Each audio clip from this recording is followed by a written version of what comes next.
I hate to disappoint you, but I forgot that the Saturday Night Main Event was even on. I really did. I swear to God, I'm just being straight up and honest, man. I really did. And plus, I was on a signing too. So I was doing something there too. And I just wasn't able to watch it. Hello again, everybody, and welcome to the Wrestling Time Machine by Sportskeeda. I am your host, Mac Davis, and that is WWE Hall of Famer, Mr. Teddy Long. Hey, Teddy. I'm hollering at some players. Holla, holla, holla. And, of course, next to Teddy, or next to me, I'm not sure how this is all sitting when you're watching it, but... Oh, so you've been doing this over 5 or 6 years, and you don't know how anything operates or nothing.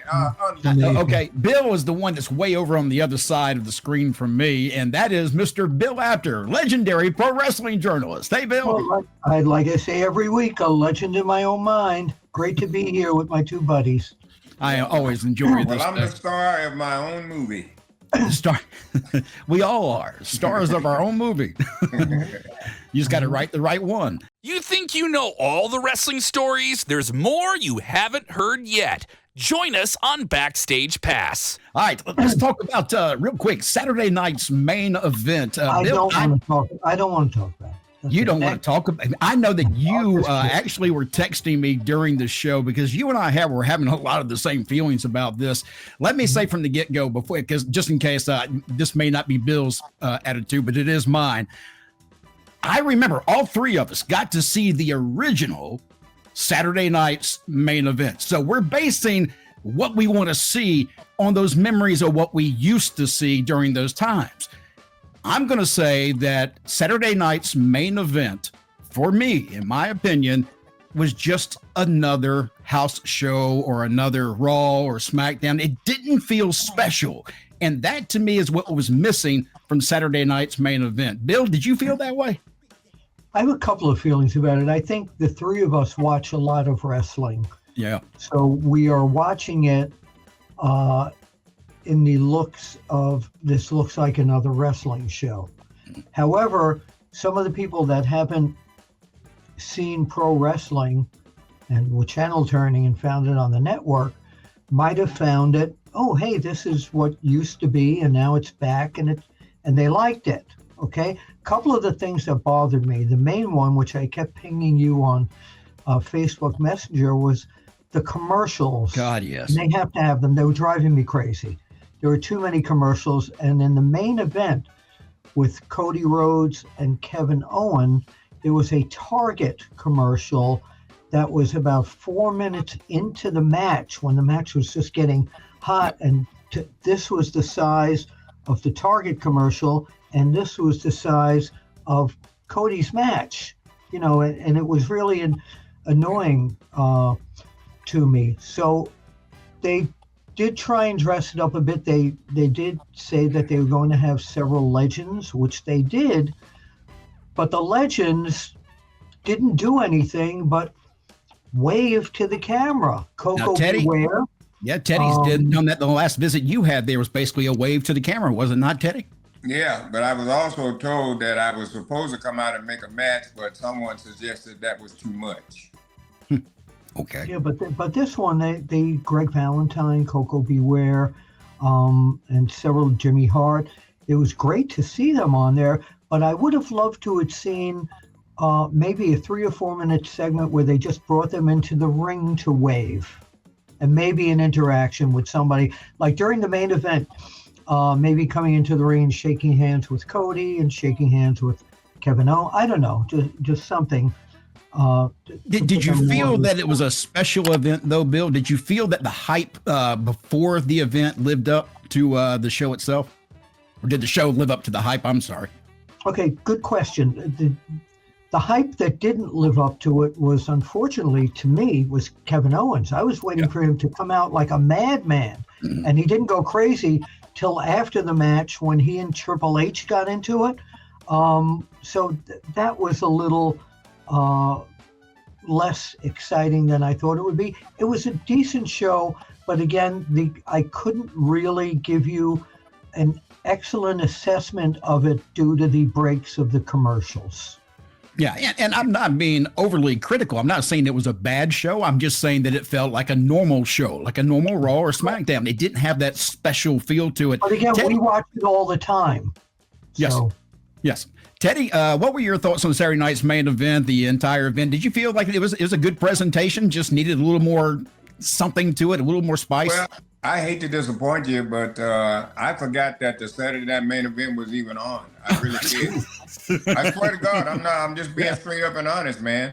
I really did. And plus I was on a signing too. So I was doing something there too. And I just wasn't able to watch it. Let me ask you this, Bill.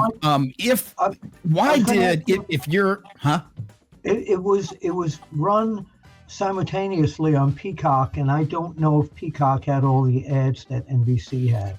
I went back and forth between the two because I got both. I have YouTube TV and I have Peacock, and that's what I was watching the program with. Rich people, Teddy. But it was kind of erratic. It was weird during the commercial breaks on those things. It didn't feel like the normal flow, except for the fact that it felt like it was more commercials, a lot less wrestling on the program. But I want to get back to the Kevin Owens and Cody Rhodes match. That match too, to me, like you said, Bill, I thought was anticlimactic. It didn't have that punch that I was waiting for between these two. I really expected a major blowout. Mainly Kevin Owens.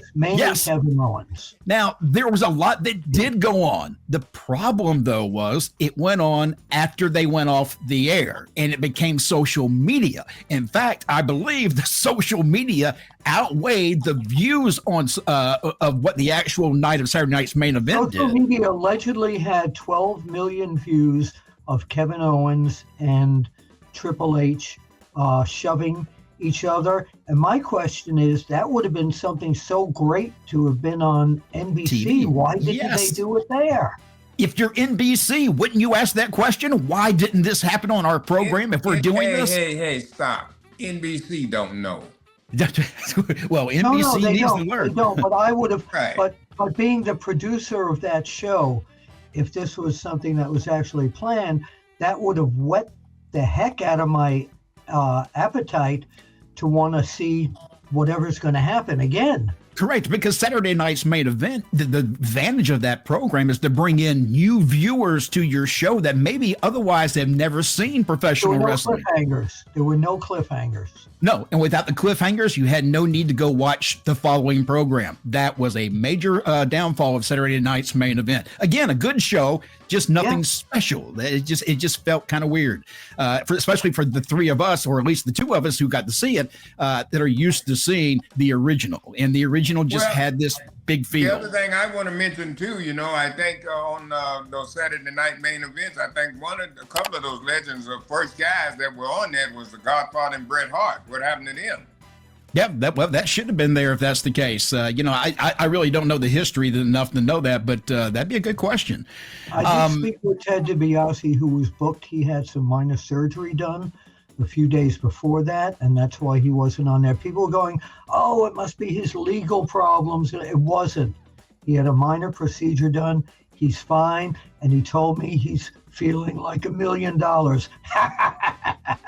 I will say this, Jesse, the Body Ventura, man, buddy, I enjoyed hearing his voice calling a match again. That was so good to hear, and he still got it, man. When he got going, because when he first came out, he was a little shaky at first, but it's been a long time. But once he got behind that desk and called that match, brother, it was just like it was yesterday. He was just doing his old Jesse the Body, The only negative part of what Jesse did was at the beginning when he was standing at the podium with Joe Tessitore, he was facing the audience and not the camera. Joe was trying to turn him around. So they did a shot from upstairs and then he turned the wrong way again. But his voice, I was waiting for him, of course, to say McMahon, but of course he couldn't do that.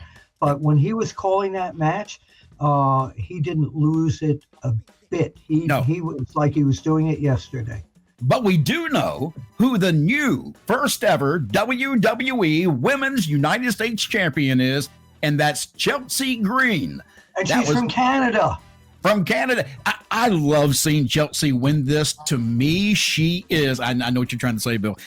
To me, she is the most entertaining lady we have in WWE right now. She is so entertaining. And to see the fans get behind her in the last few months or last year, really, and push her to where she got was something to see. I was happy to see that. Bummed me out that when Piper Niven was holding her up on her shoulder, I thought Piper was going to drop her, kick her, and kill her, and then Tiffany would come out, run in with the cash in, the money in the bank, and then Piper would hug Tiffany, and it was a whole scheme.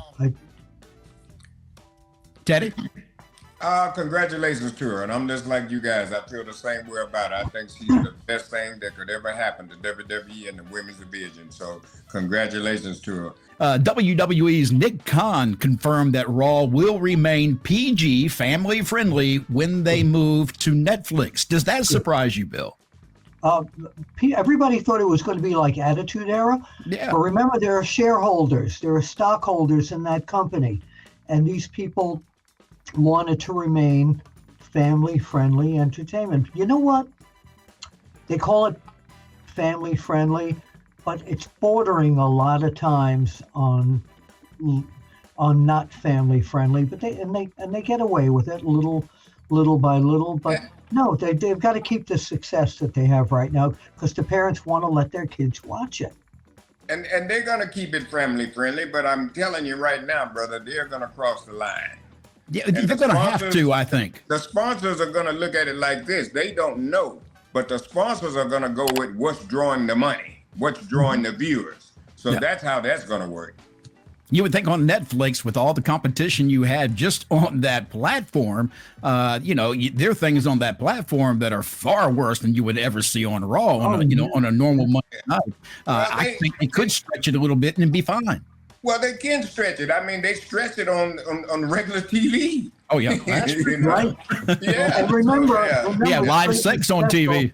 Yeah. The Rock will probably be there. Rock will probably be there. It's opening night. See, I wouldn't be surprised. John Cena's going to be there. So it's a special night.